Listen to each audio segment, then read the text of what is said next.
One of those books was specifically, it's called The Racket, and it was specifically about how abortion became legal in Australia. Gideon's going to talk for around 10 minutes and give us some history and background on abortion in Australia, and then he'll introduce the rest of the speakers. So over to you, Gid. Thank you, Janine. The fourth court in Victoria's Supreme Court would intimidate the sturdiest accused. It's poorly ventilated and very dimly lit. The public gallery is supported by Doric columns. The judge presides from an elevated bench canopied in cedar. Nearest of all the courts to the cells, it had traditionally hosted the most lurid of cases. It was here in March 1966 that the last man hanged in Australia, Ronald Ryan, muttered to his co-accused as they awaited the verdict, "I think we're in deep shit." In May 1969, the atmosphere was less obviously dramatic. There were few onlookers and no journalists. Justice Clifford Menhennet, 56 years old, enrobed, bewigged, heavy-set, looked and sounded nothing like a great reformer. He was a sober, fussy, pedantic equity lawyer and the most improbable jurist in the case before him, the Queen versus Davidson, involving an East Melbourne gynecologist facing 4 counts of unlawfully using an instrument or other means with intent to procure the miscarriage of a woman. When Menhennet sat down that day to rule on the admissibility of medical evidence, abortion was a crime tantamount to murder in a state where an entrenched Conservative Premier was shored up by a rusted-on Catholic vote. When he stood up, having relied on an English precedent from the 1930s, abortion was lawful where the continuation of the pregnancy might endanger a woman's physical or mental well-being, and whether the danger of the termination was not outweighed by the danger it was designed to prevent. 40 years on, as Janine mentioned, I wrote a book about this case, The Racket. 15 years later, abortion is in the headlines again. It's sell them out. It's the subject of legislative wrangling in South Australia. It is in Queensland an election issue. If it should prove influential there, nothing should be ruled out in other jurisdictions. So I think there's something to be gained from looking back at the strangely muted circumstances in which the common law made abortion accessible in this country. It helps explain, I think, why the wrangling never ceases. For as long as we know, women in Australia have sought control of their fertility. But for most of that time, the law frowned on abortion, sending it underground, cloaking it in shame and mystery. This was not a subject for polite society. It was an urgent need for confused and fearful individuals. Its provision was the livelihood of ambiguously motivated practitioners. They operated in a climate of immense sexual ignorance, high levels of female fertility, profound ignorance of birth control, a taboo on unwed motherhood, and prolonged phases of economic hardship for sizable proportions of society. For most of Australian history, in fact, abortion has not been a lifestyle choice. It has been a social and economic necessity. Yet it was not, in Australia at least, a forefront feminist issue in the same way as women's suffrage, property ownership, or equal pay. Abortion was treated as part of women's biological lot, something to deal with, something to be endured. This is despite its pre-penicillin reality, where women's hospitals had reeking unsanitary wards allocated to the treatment of post-abortion sepsis. Over the years, I've perused hundreds of inquest files for abortion-related deaths at Victoria's Public Record Office. If the records are probably not comprehensive, they are also suggestive. Abortion's demonology accentuates the influence of the backyard abortion. The expression is more recent than it seems. The earliest reference Trove throws up is from the Canberra Times in 1968. My impression is that abortion well into the 1940s was most profusely self-procured. A sizable proportion of homes, for instance, featured a Higginson's syringe, a device devised in the 1850s to irrigate body cavities. It became a rite of reaching reproductive age to be instructed in inducing a miscarriage by administering a solution of soap or disinfectant. Hugely perilous in a non-sterile environment, but also minimally disruptive.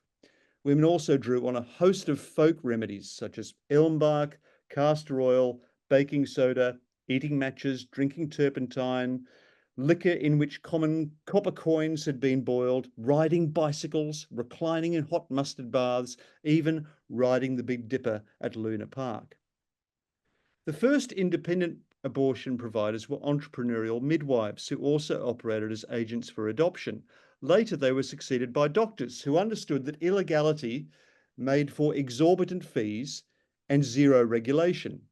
All things considered, in fact, prosecutions for abortion were few and convictions fewer. And by the 1950s, patients, now slightly better off and growingly conscious of safety, felt more comfortable with a doctor with access to antibiotics and anaesthetics. For police, doctors were also a great deal easier to shake down. They were wealthy, soft, protective of their good names. Police knew that there was a demand for abortion, that it would somehow be met. So rather than enforce a more or less unenforceable law, they decided to take a cut, or at least in Victoria, the Protestant police did. Thus, the racket, guarantees of protection paid for with thick wads of cash. The Catholics, however, were a different matter.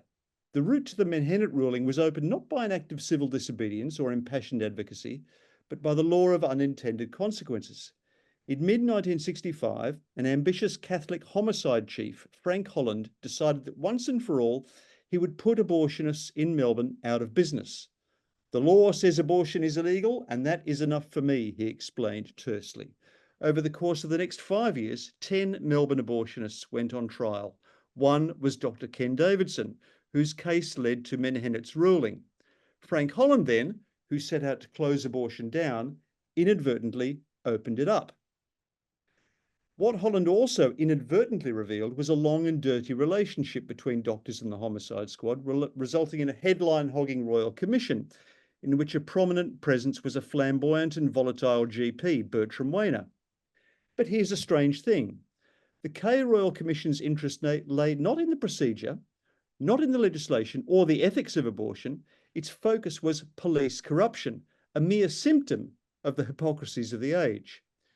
The truly momentous development, Menhennet's ruling, went completely unreported.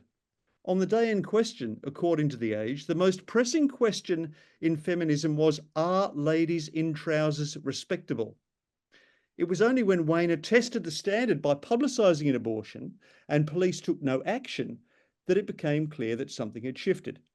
The ruling underpinned the foundation of Weiner's controversial clinic, the first of its kind in Australia, as well as the basis of similar rulings in New South Wales and Queensland.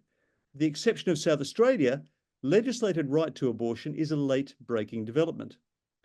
In other words, abortion's first step to lawfulness in Australia was not a stride, but a stumble that somehow suited everyone. It relieved politicians of the task of legislation. It relieved peace the woe of enforcement. It relieved women the ordeals of illegality. And it relieved the public generally of the need to think about an issue they'd rather not. The counterfactuals are actually weirdly fascinating. What would have happened if Frank Holland had not thrown the homicide squad into an anti-abortion crusade? What would have been the outcome if the Queen versus Davidson had come before a Catholic member of Victoria's Supreme Court? In such a light, I think we can see Australia as it is, not how we imagine it. A country luxuriating in great freedoms that it tends to take for granted. Which also, I think, goes to why the anti-choice movement endures. It seems to them as though we got the right before we had the argument. They were never persuaded. They feel unconsulted and unresolved. The argument in Australia is not between two sides of a debate. It is between anti-abortionists who want to restart the argument and advocates of choice like us who believe that the right should remain unquestioned. We feel like we've crossed that river, but uncomfortable as it is to admit, not everyone crossed with us. If you want my opinion, I say, let's have it out, as perhaps we did not have it before. The strongest argument for lawful abortion is the reality of unlawful abortion, with its legacy of ignorance, hypocrisy, squalor, shame, corruption, and punishment. To go back there would leave us, to use Ronald Ryan's expression, in deep shit. Our next guest, Paddy Moore, is the head of unit for early pregnancy services at Melbourne's Women's Hospital, which includes running Australia's largest public abortion service. She trained as an obstetrician and a gynecologist and has worked in women's healthcare in New Zealand and the UK as well as Australia. Paddy is actually joining us from New Zealand tonight, and will be talking about abortion as healthcare and the implications for women of its recriminalisation. Thank you, Paddy. Thank you very much, Gideon, and thank you very much for the March for Justice team for kindly inviting me to talk tonight. I, as Gideon said, run the largest public abortion service in Melbourne. That's at the Women's Hospital. And I just wanted to acknowledge a little bit about the Women's Hospital history before I go on, because it's a mixed bag. So the Women's Hospital, as Gideon said, did grow out of the Women's Hospital commitment to providing abortion services came out of the reality of the reeking, festering smell of the sepsis wards, where the women who had had backstreet abortions and who were dying of infection came. And when I was a trainee there, I had the fortune to meet with some of the people who had been young registrars back in the day when they saw women dying, and they were very motivated by this. But I also want to share with you that the Women's Hospital has an inglorious history of forced sterilization, forced abortion, and forced birth of women, and that we took part in the apology to the women of Australia who had adoptions forced upon them. And I think in particular, when we think of the contextualization of the schmozzle that has been the attempt in South Australia and trying to characterize adoption as a simple maneuver, and to place the narrative as one that releases women from some difficulty, we must acknowledge the reality of adoption and the trauma that has resulted from that. I thought I'd start with just a little introduction to some of the realities of abortion and the realities of how we practice abortion in Australia. Approximately 40% of pregnancies are actually unintended, which is a very large number. Now, unintended doesn't necessarily mean that they are all unwanted when the diagnosis of the pregnancy or the realization of a pregnancy is made, but it's a large number are unintended. Approximately a quarter to a third, depending on what part of the world that you live in or how you ask the question of patients as to their intention with regard to the pregnancy, around about a third of them will end in abortion. And we know that globally, up to 40% of those abortions are still regarded as unsafe. Unsafe abortion means outside of an institution where best practice is available. We also know globally, and we've seen this time and time again, that changing the legislation around abortion to criminalize it does not change the incidence of unintended pregnancy, and it doesn't change the incidence of women and people with uteruses seeking to terminate their pregnancy. So it's almost an irrelevance whether you decriminalize it or not, other than you destroy access to good care. And that's what we're seeing time and time again. Approximately 90% of women in Victoria at this point in time who contact our major referral services, and I'm quoting Victoria because we've got a statewide referral service that's capturing most of the patients that are requesting abortion. 90% of them will be 9 weeks or under. Now, that's not the narrative that we're getting in the current anti-abortion campaigns, who would seek to make you feel that most women are making choices to terminate pregnancies that result in viable fetuses dying in pan rooms, for example. So it's very much the minority that occur at a later gestation.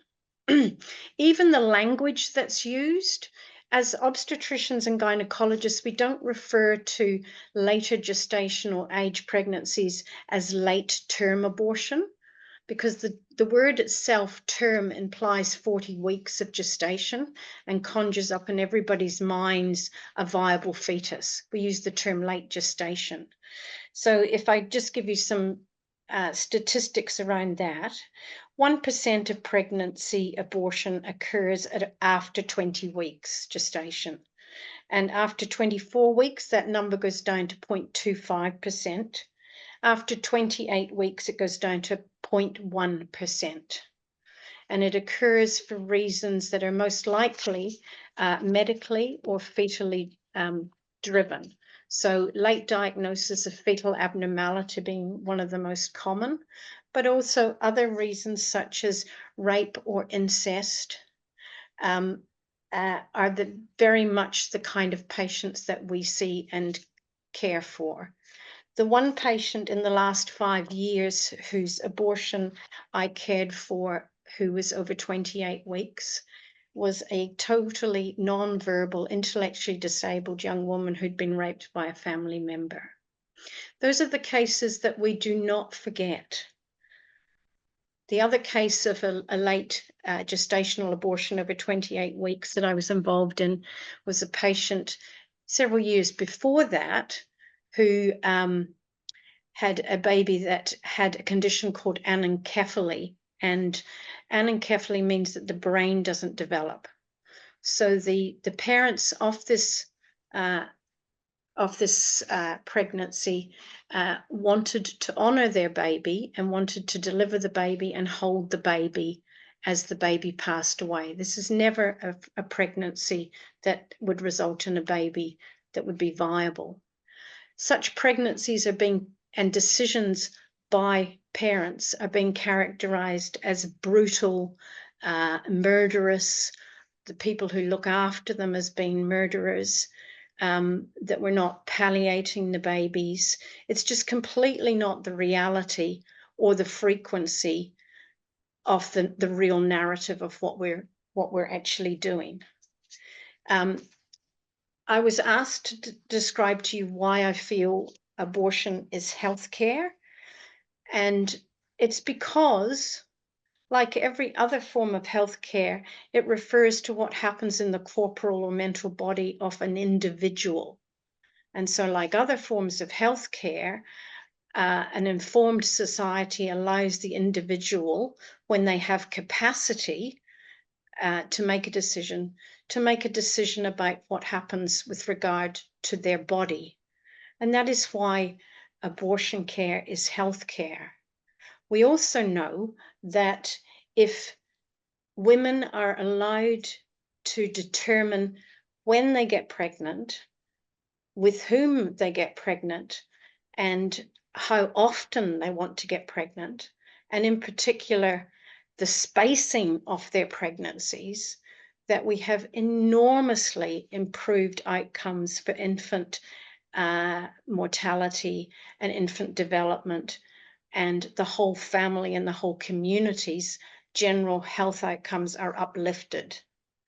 So that is what healthcare is about. It's about uplifting a community. So it's certainly healthcare. But what's happening with all of these attempts to recriminalize is that we've had, as Gideon said, we've had abortion law reform in all of the states now, and it's about access and bodily autonomy. And they know they're not going to win those arguments again.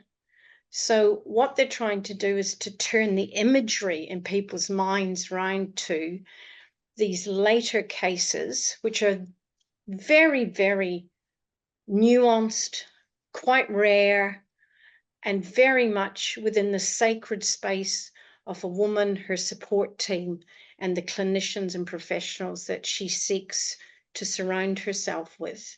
It's a sacred space for them to make the decisions. It is not to be determined. And I keep thinking about the men in hats, Janine. It's not to be determined by the Mad Hatters Club, who have no expertise in this area. I was asked to present to the Senate inquiry that was termed the Babies Born Alive inquiry, led by Canavan and et al. And I was caught between two emotions. One was I didn't really want to give this narrative any air or oxygen or petrol by gracing it with my responses. But by the same time, I had seen what had happened in America when Planned Parenthood, for example, many of the leaders of whom I know personally, felt that the matter was done and dusted and we were going to be okay. So I don't want to turn my back on that. And as Janine said earlier, 10 to 9 is not a good number for us to feel that we've got this sussed. So I did go and I did present, and I said quite honestly that I was a little bit confused about why I was there, because what we were being interrogated about, i.e. the number of patients we left in PAN rooms to suffer because we had failed to abort them correctly, just didn't occur. And yet, despite the reality of what I do every day in healthcare for women, and we do practice best care, and we don't have failed abortions, we don't have this awful narrative of suffering that they are seeking to put right and center. And that was what the argument kept getting brought back to, and I kept getting accused of this. I read a lot about the strategy afterwards because I found it one of the most disrespectful sessions that I've ever attended. I took a lot of time to analyze and find out where the strategy was coming from. And it's a very deliberate strategy that has come out of the anti-abortion movement in America. And they actually run seminars. And I'll share with this small group tonight that I came up with my own avatar, and I have an alter ego that is operative in anti-abortion circles in America. So I could find out how they teach people to do this work. And they're basically saying, look, we've lost those general principles around law, but let's turn it into a narrative of horror. So we destabilize the providers so that people like me who feel very comfortable in the work I do and very justified and fulfilled in the work I do start to feel uneasy. And that's who they're aiming it at. And they're also aiming it at the future patients who become too shamed to ask for help. And I think this is a very deliberate strategy. And they know they're going to fail repeatedly until they don't fail. And this is what really concerns me, and why I'm so glad to be involved with a movement such as yours, and to be part of tonight and to answer any questions. So thank you very much. Thank you very much, Patty. It is disturbing, isn't it, how Dobbs in the Supreme Court of the United States has emboldened people like Canavan and his cohort. Just goes to show what my mother always said: never trust a politician who wears a hat. Dr. Leila Usha is currently acting head of department, New Maitland Hospital, as well as the staff specialist at John Hunter Hospital. She's a proud Wanneroo woman. She's also the founder of the Awabakal AMS Maternity and Gynecology Continuity of Care model. And she'll be talking to us tonight about the particular predicament of First Nations women accessing reproductive health care. Thank you, Dr. Usha. Anikanya, everyone. Hello, my name is Leela and I am a Wanneroo woman. I'd like to acknowledge the land that which I'm on, the land of the Awabakal people, and I'd like to acknowledge my elders, past and present, and as well as my elders of the Wanneroo Nation.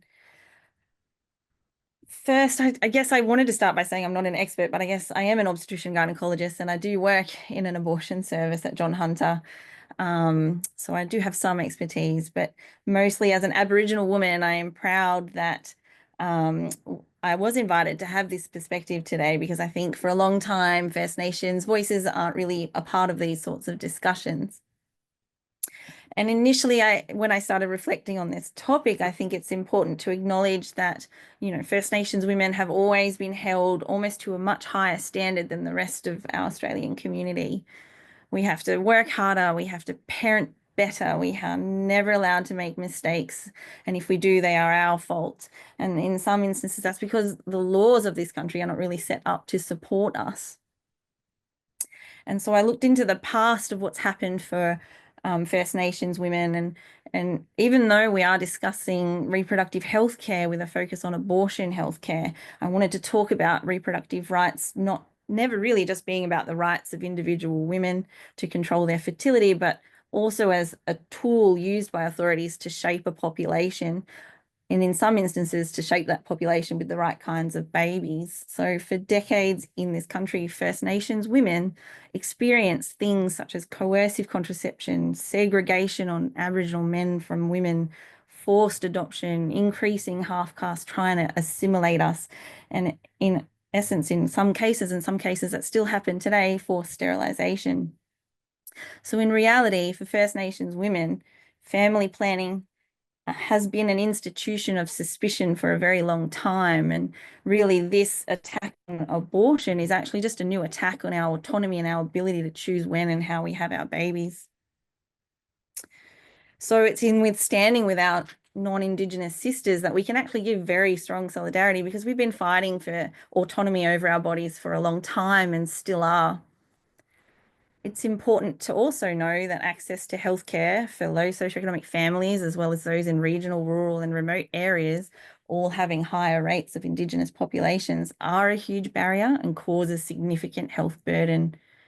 Sometimes just living in these areas can have unhealthier practices, and in some instances, poor access to nutrition, financial instability and difficulty ultimately getting safe contraception. And now it may be unsafe abortion services. We also carry a higher burden of disease, such as diabetes, renal disease, rheumatic heart fever. And in some of these diseases, pregnancy is inherently unsafe for the mother. It can absolutely cause the mother to lose her life. And if I wanted to go on, I could even tie, you know, the outcomes of having no access to reproductive services to our closing the gaps targets.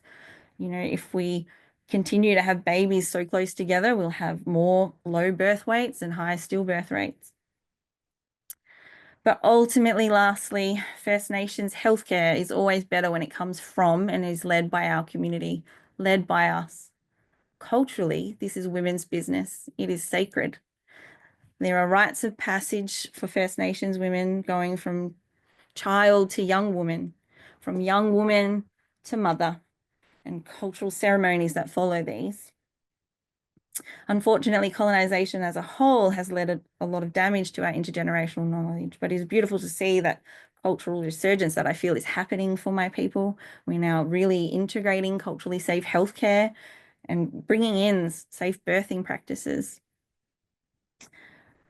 The reality is that reproductive health care was a part of our pregnancy, and pregnancy planning was seen as integral to a healthy family, and those practices were natural forms of abortion.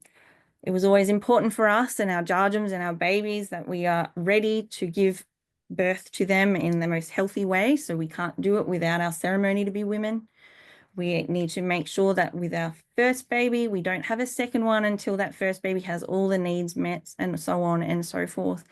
We don't want to have more babies without having the resources available and the health available.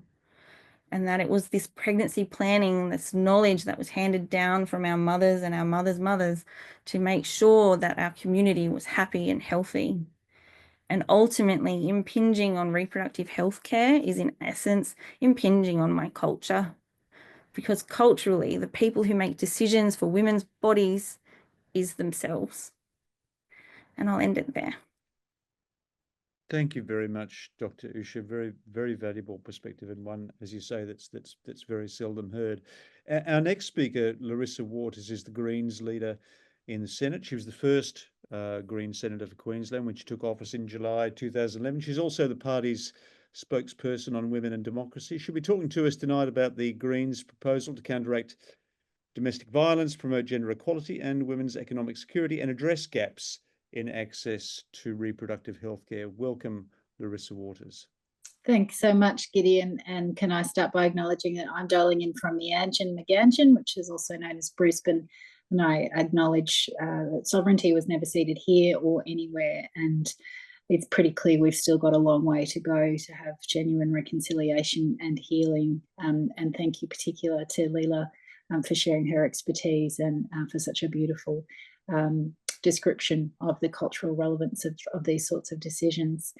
Now, I've had the portfolio for the Greens for 10 years now, and back then, abortion was still on our criminal law books in Queensland. It was an 1899 law, and for some reason, it was still considered relevant. And this was 2018. And I remember marching down the streets, like I'd obviously done a lot of times, but I was marching with my mum this time. And that was the march, the final march before the laws were overturned and the Queensland state government, state parliament had a conscience vote on whether or not abortion should be considered healthcare, which I believe it is, and taken off those criminal law books. And it was a very, very happy day. I still get shivers when I think about that day. At that stage, it was almost legal everywhere. I think WA was the final state. And then a couple of years after that, WA also removed that final vestige of criminal treatment of what is basic healthcare for women who, in my firm view, should always get to decide what they would like to do with their bodies and the rest of their lives. And so it was with some trepidation that shortly after, a handful of years after that, we saw the case of Roe versus Wade in the US overturned, which was, of course, the case that said, you know, you have access to an abortion. And it was overturned, which meant that the states got to decide whether American women were able to make that decision about their own bodies and their own lives. And, of course, we saw a lot of the states recriminalise. And at that point, I thought, wow, well, we've just gotten over that hurdle. It's legal now everywhere. And I thought at that stage, like Janine's referred to, well, we've done and dusted that legal hurdle. Let's now look at what the remaining barriers are to access. And so I initiated a Senate inquiry federally, which is sort of like a process of evidence gathering where you have representatives from all different political parties, and you gather evidence from experts, from people with lived experience, and you produce a report that has recommendations which goes to government. And government then decide, well, do they want to take these recommendations on board? And if not, why not? And then to give a response and essentially give an account of themselves. So I thought, well, let's start that process and let's look at how we can make abortion more accessible and more affordable, because whilst it was now legal, it was pretty clear that people were still not able to access an abortion, in particular in rural and regional areas. And of course, in First Nations communities, as Dr. Leela Usha has already mentioned. And even in a metro area, I'm from Meanjin, Brisbane, even in Brisbane, it was found that not all hospitals were providing terminations. And we heard in the course of the inquiry that not all GPs were prepared to prescribe the abortion pill, so a medical abortion, which of course you can have if your gestation is a little bit less. If you were lucky enough in a regional area to have a doctor who would prescribe you the abortion pill, you then had to have a pharmacist who would also stock and provide that pill. So even if you were going down the, perceived to be more simpler route of a medical abortion, there were still these huge barriers. We heard that many of the regional hospitals didn't have facilities or staff, and we followed that chain back, and it turns out that many of the hospitals are not training the next instalment of doctors and practitioners who can undertake surgical abortion. So that's a real worry, because if we don't have a decent pipeline of marvellous people like Dr. Moore, who's already shared her expertise with us tonight, then who's going to be doing this work? And of course, that was interlinked with the fact that it had still been on the criminal law books. There was still a stigma and a fear amongst the medical community. Maybe they would get into strife for doing what was otherwise legitimate healthcare work. So long story short, we produced a report that was called Ending the Postcode Lottery, because we found that it really was a postcode lottery whether or not you could access an abortion, and some people were travelling hundreds of kilometres and paying hundreds and hundreds of dollars in order to access an abortion. And it shouldn't be that way. We pay our Medicare levy. We have a health and hospital system that, as a very wealthy nation, we levy taxes from people in order to provide that service. So the Greens' view is that abortion should be safe, legal, affordable, accessible to everyone, to anyone who needs it, no matter where you live.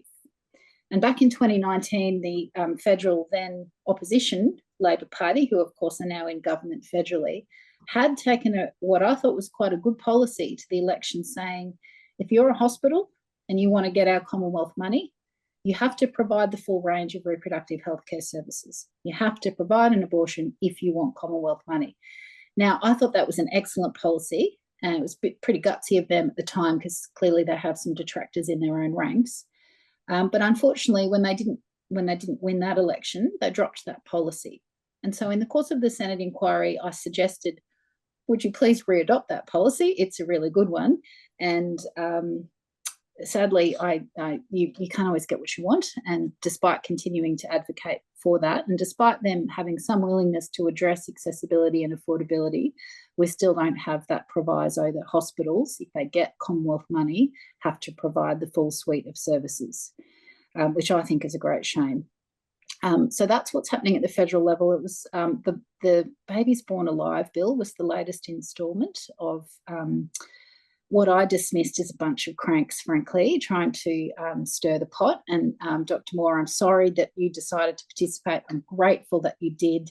And I apologise on behalf of the Senate that it was such an unpleasant process. I'm not at all surprised, considering the personnel that were involved and the hideousness of the strategy that they're now taking. I mean, as if these people care about children. They just want to control our bodies. Like, they don't care about refugee children. They don't care about First Nations children. It's a bit rich to contend that they care about people who don't want to keep their fetuses because, you know, they have that right to make that choice. So the hypocrisy is fairly large. But nonetheless, they introduced that bill. It went to inquiry. Thankfully, it went absolutely nowhere. But what did happen was, about 2 months ago, there was a what's called a matter of public urgency, which is essentially just a statement in Parliament. We have a half-an-hour debate, and then the parties have to vote on whether they agree or disagree with that statement. And the statement was put, which was essentially, do people like this bill? And I made a statement at the time saying this is a ridiculous bill. Just as Dr. Moore ran us through, there is essentially no instances of this happening. This is a completely made-up stalking horse. You are simply trying to put your rosaries on our ovaries, and we will not have it. So that's gone nowhere, but we've now got South Australia in the last few months. And as Janine ran us through, the vote happened last night in the upper house as to whether or not late gestations, and thanks for the correction of terminology there, should require, or should be banned. And it was 10-9, like as in 10 votes versus 9 votes. Thankfully, the bill was defeated because the 10 votes were to say, no, this is a healthcare issue, don't take this any further. But in 2024, that we can get that close to our rights being taken away from us again, it has been a real wake-up call. And I'm from Queensland, where we're currently in a Queensland state election campaign, where we've had our opposition party, who by all the polls look like they might form government after the election, although we're still hopeful that we'll have a Greens balance of power Labor minority government. But be that as it may, the opposition LNP have said that they have no plans to change the status of abortion law. But we have a bunch of men in hats, Janine, you accurately referred to them, who have taken it upon themselves to tell women what they can and can't do with their bodies. And they've said that they'll introduce a private members bill and essentially force a vote to occur in the Queensland State Parliament. And Crucifulli, who's our LNP opposition leader, wannabe premier, has not ruled out allowing that bill to be put to a vote, and has not said that he will require his MPs to oppose it. So the real worry is that we have a flood of LNP members elected, that they then have conscience votes granted to them on this issue, and that we might go backwards on abortion rights in Queensland, which is just horrific. And I'm deeply worried that that's what we might see happen, because here I am out there fighting the battle for affordability and accessibility, and now we're back to square one, fighting the argument about whether we even have the right to make these decisions. Now, I try to be pragmatic about this, and my view is if you don't support abortion, just don't have one. That's fine. You get to make those decisions for you, but no one gets to make that decision for another person, and certainly not a bunch of white guys in hats who can have their own religious views, but they cannot and should not impose them on others. So I feel very exercised about this, and I've done very well not to swear during the course of this presentation. And I'm really grateful, Janine and the whole March for Justice group, that you have brought your might and your fearsomeness to this, because you did so well in raising awareness of women's safety issues when we did the first March for Justice 3-4 odd years ago. And I'm grateful that you're continuing the fight for women's rights and the rights to make decisions over our own body. And we'll all be watching this space. We've got another week and a half before the Queensland state election is conducted. And then we will not be able to rest, because it seems that even though our rights were hard fought, they cannot be taken for granted. So we're campaigning for abortion to be free, safe, accessible, no matter where you live. And that's a debate that's now becoming even more relevant. So thanks for your time, everyone. Thank you very much, Larissa. And also a greeting to Sonia Siemens, who's the Greens candidate for McNamara, who's recently become a member of the March for Justice board and who's here tonight. Our next guest is not actually here, but she's here in spirit. It's the Honourable Jed Carney, the Assistant Minister for Health and Aged Care. She's been a nurse, a unionist, and is now the Labor member for the division of Cooper. She's a strong voice for social justice, workers' rights and universal healthcare inside Labor in Parliament. And she's a recorded voice, so she's sent us a message with her greetings tonight.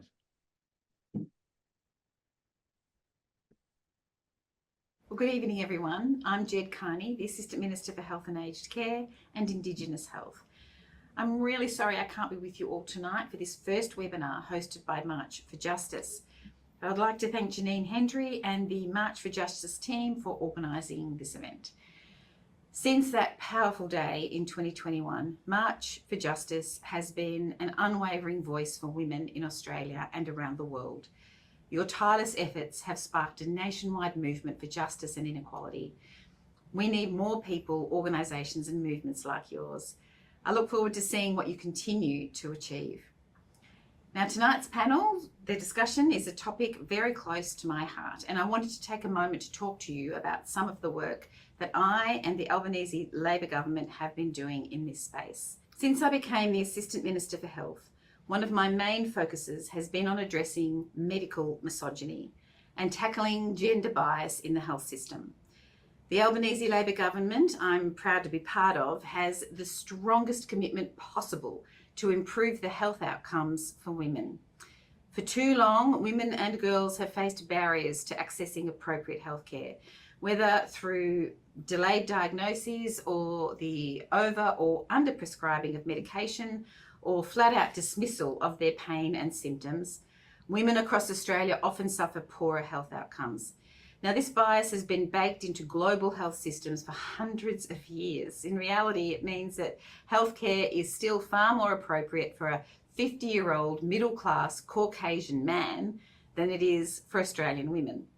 Now, I know this is not new information to most of you, or most women for that matter, but I think we can all agree it's not good enough. It never has been. And it's why, as a former nurse I'm committed to making change. We deserve better.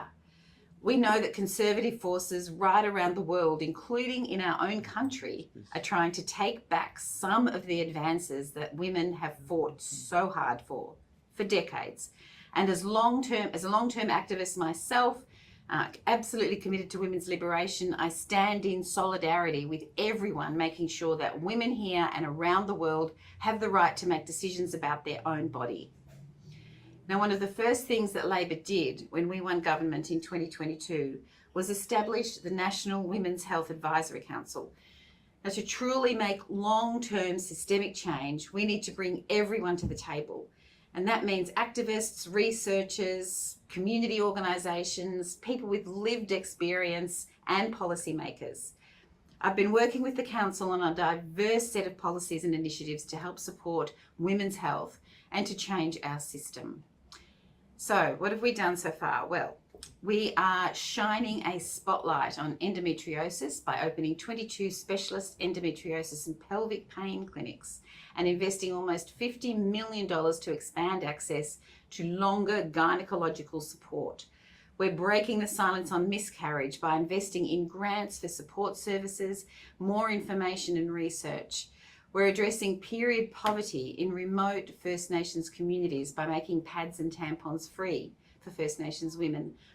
We are combating the taboo on menopause by co-sponsoring the Senate inquiry into menopause and investing in training programs for GPs so they can no longer ignore this crucial part of women's life. We held a Women's Health Summit and heard from Australian women directly through our End Gender Bias survey. And we've expanded do-it-yourself cervical cancer testing to put Australia on track to eliminate cervical cancer by 2035. Now, in this, we've had a particular focus on intersectionality, so no one is left behind. All of this fits into Australia's first ever national strategy to achieve gender equality, Working for Women. This is our 10-year commitment to drive action on women's safety, sharing and valuing care, economic equality, women's health, and women's leadership, representation and decision-making. Now, I know today's panel discussion is all about sexual and reproductive health care. As a government, we have no higher priority than strengthening primary care and ensuring women can access health care, whatever it's about and wherever they are. Women deserve to have choice when it comes to their bodies. They deserve to have access to their preferred contraception, and they deserve a health system that understands their needs, that supports their needs, and supports their right to have agency over their own body. We're working on a suite of multifaceted policies to make this a reality. Policies that take into account funding, training, regulations, research, and working with the states and territories. It's no easy feat to change hundreds of years of bias in the health system, but my goodness, we're giving it a crack. For example, we absolutely welcomed and endorsed the decision of the TGA to remove a number of restrictions on health professionals who prescribe and dispense MS two-step for medical abortions. We're developing an online contraception decision-making tool to empower doctors and women to be more informed about their contraceptive choices. We're funding the AIHW to develop a national sexual and reproductive data set. We've kicked off a gender audit of the MBS. We've started looking at LARC insertions and removal, as well as gender-based differences in all MBS items. And we're funding scholarships for health professionals on LARC insertions. There's more work to do. This is just the beginning, and you can expect some more exciting announcements from us very soon. So watch this space. Thank you again for having me today. I really appreciate you taking the time to listen. All the best for the panel discussion, and I absolutely look forward to seeing you soon. Thank you to Jed Carney. I might mention that March for Justice approached representatives of the Coalition and the Independents tonight, but received no takers. Not quite 10 years ago, Renee Carr was named one of Australia's 100 Women of Influence. She's the co-founder and executive director of Fair Agenda, which has successfully campaigned for the decriminalisation of abortion in 3 states, for additional funding for domestic violence services, and against funding cuts for parental leave. She'll be talking tonight about her latest campaign, which is resistance of the pressure on women's reproductive services. Thank you, Renee. Good evening, everyone. My name's Renee. I'm the Executive Director of Fair Agenda, joining you tonight from Wurundjeri Woiwurrung country. For those of you who don't know us, Fair Agenda is an independent campaigning movement that exists to fight for gender equity and justice. We're working for a future where we can all have safety, security, and agency over our lives and bodies, no matter our gender. We drive strategic campaigns that keep a spotlight on the problems that need solving and build momentum behind solutions, exert pressure on decision makers, and mobilise community pressure when and where it can have the most impact. Our staff team supports our 41,000 members around the country to use their collective people power to help change the systems that perpetuate gender injustice. We're really proud to be part of the fight for reproductive healthcare and justice, a movement that is decades strong and generations wide. And I know many of the people on this call have been involved for many of those years and decades, and thank you to all of you who've contributed to that fight in any way. Since 2017, Fair Agenda has worked alongside partners to help secure abortion law reform in Queensland, New South Wales, South Australia and Western Australia, and to fight for reforms to improve affordability and access federally.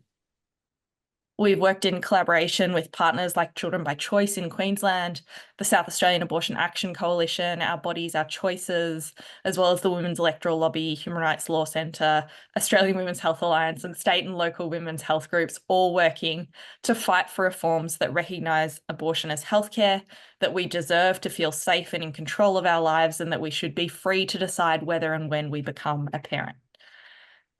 Those campaigns that we've been involved in over those years have collectively helped ensure legal reform in all states, have collectively helped ensure legal reform that means all states and territories now have safe access zones that protect patients and staff from harassment at clinics.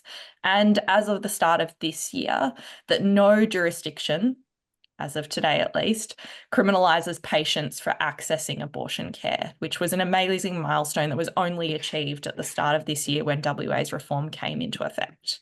But as everybody's mentioned, unfortunately, progress on this issue is not linear.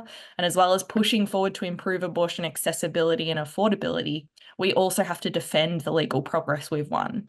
Those attacks have and will keep on coming. Last night in South Australia, the bill to restrict abortion access there failed by just one vote in the upper house. You may have seen our handmaids' costumes in the gallery in the media this morning. As mentioned, that vote was 10 to 9. If you are joining us from South Australia tonight, please make sure that you send a thank you to the MLCs who voted the right way there to protect abortion rights. We've got a tool that you can use to do that in 1 minute, which I think somebody will share for me.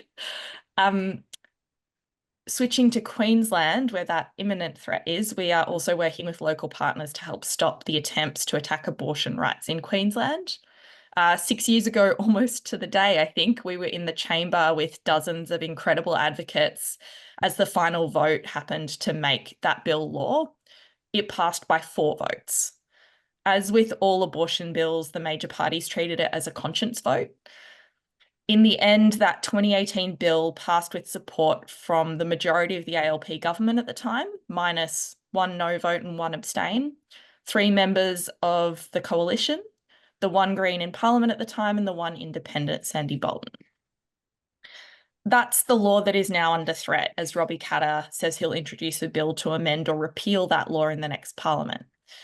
I'll run through the specifics of why that's a risk shortly, but first it's useful to understand the substance of the law in Queensland that is under attack. That bill provides for patients to make decisions about their healthcare until 22 weeks in pregnancy.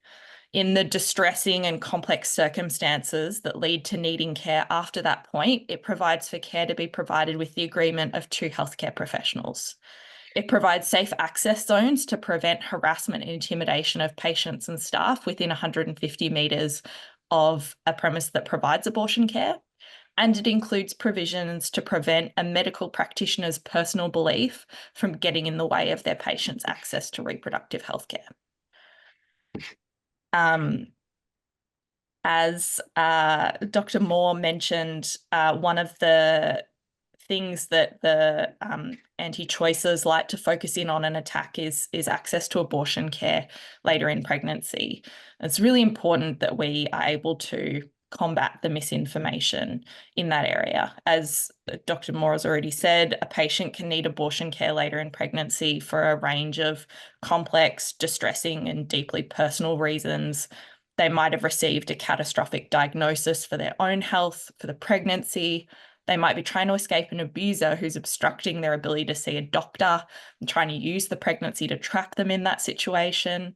For some, the scan that's scheduled for 18 to 20 weeks is the first time they may be able to detect a devastating fetal abnormality or find out that additional testing is needed to understand the diagnosis.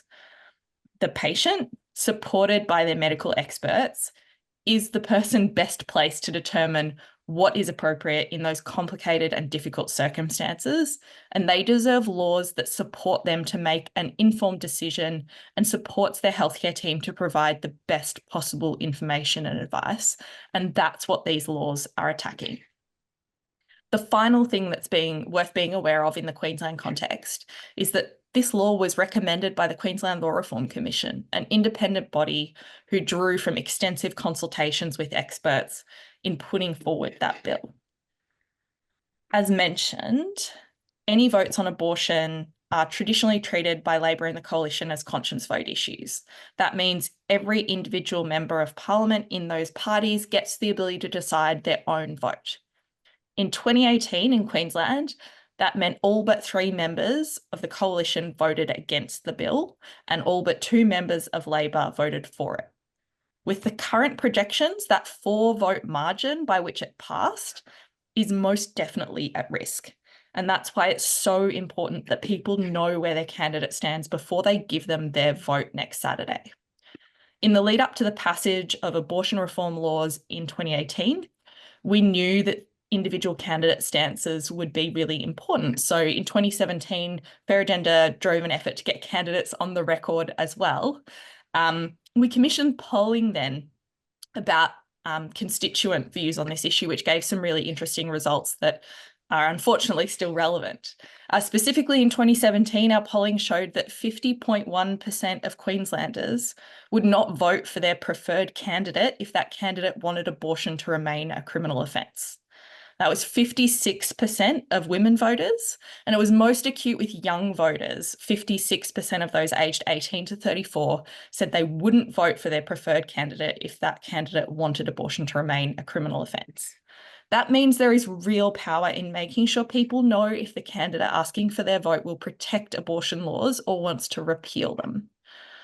Fair Agenda has begun driving that work, and there's an opportunity for those of you on the call tonight to help advance it in 2 key ways. The first is around getting candidates on the record. Fair Agenda contacted all candidates in Queensland on Sunday to ask them to go on the record about how they would vote if Robbie Katter's proposed bill to repeal or amend the Termination of Pregnancy Act was brought before their Parliament. We've received party-wide commitments to protect the legislation from the Greens and a party-wide commitment to repeal or amend the legislation from Family First. We've had positive pledges from many of the ALP MPs and candidates, many of whom have a track record of voting for the legislation when it was in Parliament in 2018. We have one commitment to vote to repeal from a One Nation candidate and another One Nation candidate response of unsure. We're following up about whether or not One Nation will have a party-wide binding position on opposing the current law. So stay tuned in that space. But there are still many candidates we need to get on the record, particularly in the ALP and the Coalition. We have a survey set up for candidates to let us know their position, and we are keeping a live track in a spreadsheet, which you can also access here. One thing you can do tonight is help build pressure on candidates to respond. It's particularly critical in marginal seats where somebody's stance could shift enough votes to influence the seat outcome. I have a list of marginal seats here. You can build that pressure in a few ways. You can email candidates, you can call their contact number, you can use their social media, posting on their page or asking them about it in the comments. Best thing to do is to direct them to respond to Fair Agenda's survey so that we can keep track of everything at one central point. But if people respond elsewhere, you can just email it to us. The survey link that you can share with candidates is this. The other thing you can do is spread the word. We need as many people as possible to know about this before they cast their vote. We've got the information at the moment in this bulk Google Doc while we build pressure to get more people to respond. But with your help, if we can get more candidates on the record, by next week, we'll set up individual electorate pages so people can more easily search for their local information. And the best way you can help with that is the second action you can take with us tonight.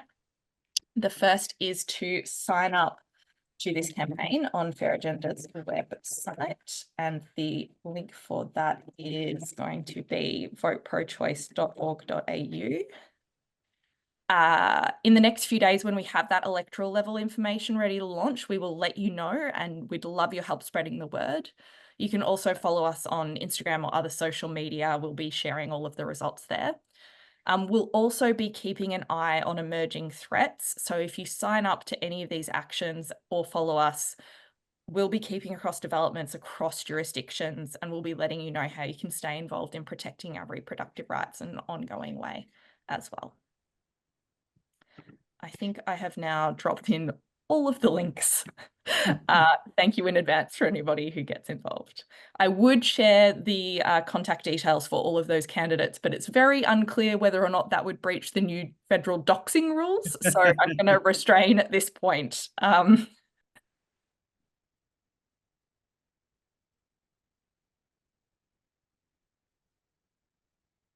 Right. Thank you very much, Renee. That was a terrific, compelling up-to-the-minute bulletin. If you're looking for those documents, you'll find them in the chat function on the right of your screen. To another great campaigner, Janine Hendry's too modest to have sent me her bio, but she's an educator, philanthropist, human dynamo. She was, of course, the great impresario of the March for Justice, and I'm proud to call her a friend. Thank you very much, Janine. Thank you. Well, we're going to head into a Q&A session, and I know some of you have been putting your questions in, so you'll have an opportunity to engage with our panelists. I really want to just sincerely thank the panelists who have come out tonight, and as I said early on, who have changed her arrangements to be here. Patty is currently on a conference in New Zealand, and I think she's sitting in a pub, but she won't quite kind of admit where she's sitting, where she could get some Wi-Fi. But I know that everyone is really busy, and I also really want to thank the March for Justice team. We all work voluntarily. The team all have day jobs, and work very hard to put these together. But it's important to know that this is the first of a series of Zooms that we're going to run coming up to the election. We've called the series Our Vigilance and Our Vote. And we're going to address the issues that are really important to women and bring together, as we have done tonight, experts in the field. And we're going to keep tracking down our politicians until they come on here and tell us what they think and what they're going to do about these issues. Our next Zoom, which will be in 3 or 4 weeks, is going to be on women and climate change, because we know that climate change actually has a much more significant impact on women and disadvantaged groups than it does in the general population. We'll talk about what we're going to do from here. We'll send you out an email in the coming days, and we'll put all Renee's links in that email. But we're also going to put out a call for a watch list. So sign up to that, because, as I said, our vigilance and our vote is the only way we are going to create change around what are really, really important issues. We must be on the front foot if we are really going to create change. So there's a lot more coming from us. We will stay in contact. As I said, we'll see you all in another month, but it's really important that we hear from you. So I'm going to hand it back to Gideon to go through some of the questions in the Q&A, and we've got about 15 minutes left of our Zoom time to deal with those questions. Thanks, Gid. Thank you very much, Janine. If you're sort of casting around your screen wondering how to ask a question, there's a little Q&A thing down at the bottom of the Zoom screen that people have been posting questions throughout this evening. I might read a few of them out. This one's not obvious, but this one should probably go to Larissa first. 2 questions. When will the federal government give their response to the Senate inquiry? And what options are there for a collective nationwide approach to abortion access principles and policies? Fighting these fights in 6 states and 2 territories is quite a feat. Why not go higher to the feds? Larissa. That's a great question. Thanks, Gideon, and thanks to whoever asked me those excellent 2 things. Look, the government response to the reproductive access inquiry is really overdue. The report was tabled in May last year, and so usually there's a 3-month time frame government's obliged to respond in. They have not responded yet, and it is 14 months overdue. I do want to acknowledge that they have taken some positive steps, and Jed ran through some of those in her speech. That's really good. I don't know why they haven't badged that as at least a partial response to the inquiry. Maybe they just don't want to give the Greens credit. I don't know. But they haven't done nothing, but they haven't done the formal response to the inquiry, which has all of the big stuff about affordability and accessibility, about making sure that even if hospitals aren't obliged to provide abortion services, that there be local affordable pathways that they can refer to. That was all I could get Labor to agree to. And unfortunately, that's one of the big commitments that they've then not advanced. So that segues into the second question about why can't we have a national approach? Wouldn't that be marvellous?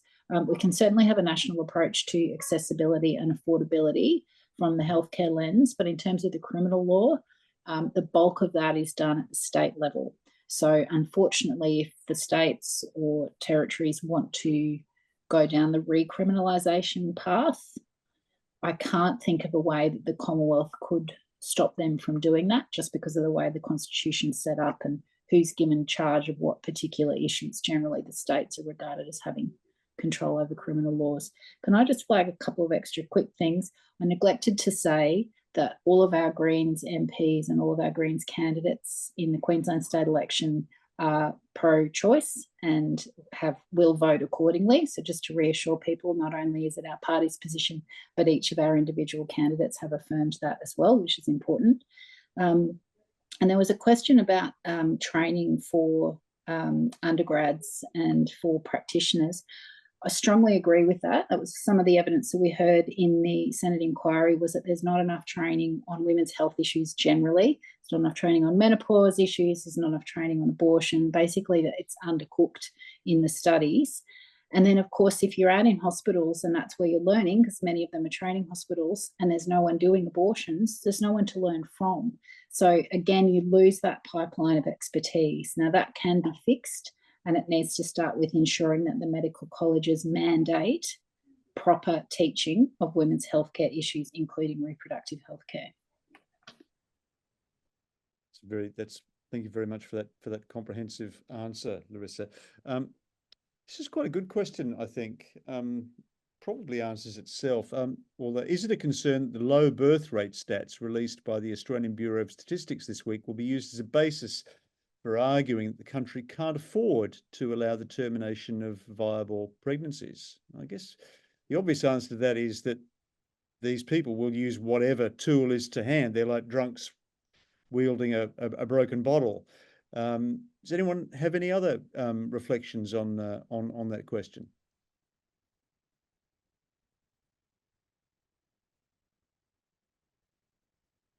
Maybe not. I would just say, let's keep Handmaid's Tale in the realm of fiction.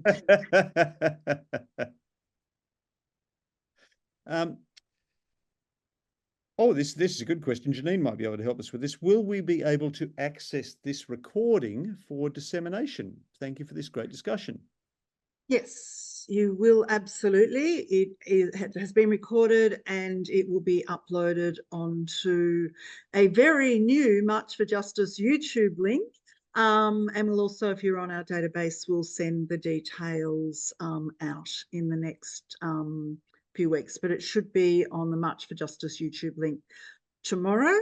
And we'll send a link to that out in the email with all of the information, including all of Renee's links, the information to our survey, and we're also going to send out a whole lot of social media assets around this area in the hope that people will start using social media to disseminate the truth, the correct information. So we'll compile those social media tiles with quotes from tonight's presentation and send them out so that everyone has got access to them, and so that we can actually all work in the same direction to keep this in the news. We must keep this issue in the news,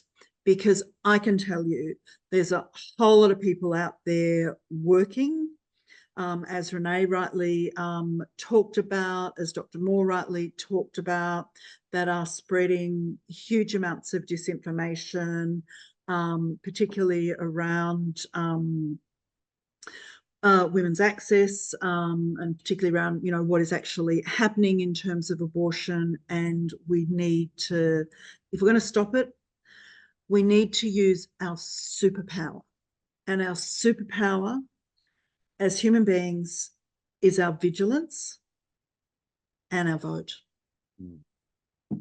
Thanks, Janine. Did I hear mention of a T-shirt too?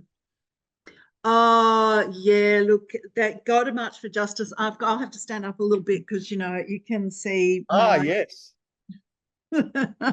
So we're using the hashtag Don't You Dare, and they better bloody well not dare. So don't you dare. I'm not interested in a bunch of, what did Patty say? The Mad Hatters Club.